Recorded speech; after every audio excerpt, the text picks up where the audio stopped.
यत्र त्रिसग्रो अमृसा, जो परमात्मा है, जो ब्रह्म है, अपने संकल्प से ब्रह्मा जी को भी संपूर्ण वेद वेदांत का ज्ञान करा देते हैं।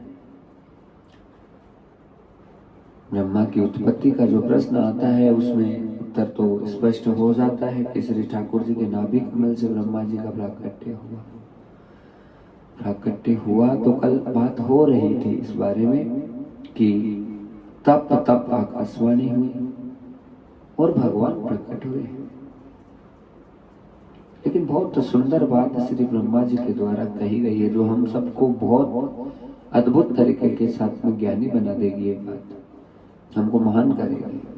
और वो बात क्या है भक्तजनों? वो ये है कि श्री ब्रह्मा जी महाराज कहते हैं कि नाथ, हे करुणा निधान, मेरे जीवन का जितना भी संपूर्ण फल है, जो मैंने क्षमा करे, जो मेरे जीवन का जो संपूर्ण कर्म है, जो अच्छा कर्म जो मैंने आपके निमित्त किया, वो सारे कर्म को मैं आपके चरणों में डालना चाहता हूँ। ये बहुत बड़ी बात है। त्वदीयमेवं गोविंदम तुभ्यमेवं संप्रत्य मन्मना भव मद्भक्तो मध्याजी मानमस्कुरु।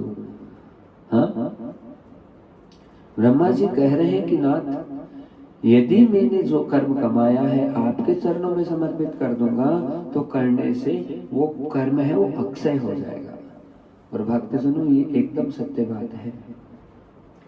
भगवान के चरणों में जब हमारे किए हुए कर्म को अर्पित कर दिया जाता है, समर्पित कर दिया जाता है, तो वो कर्म अक्षय हो जाता है। मतलब अब वो कर्म नाशित नहीं होगा और उस कर्म का फल है वो भी अनंत हो जाता है।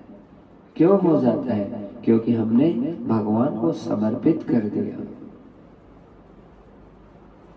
ठाकुर जी को दे दिया, उनके चरणों में चढ़ा दिया उस कर्म को, तब वो कर्म महान हो जाता है।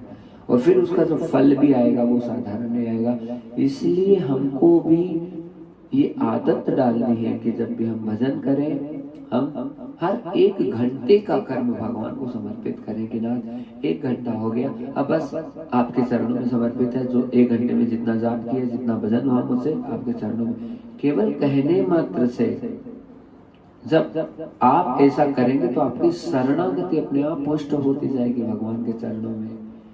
और उसका परिणाम क्या होगा?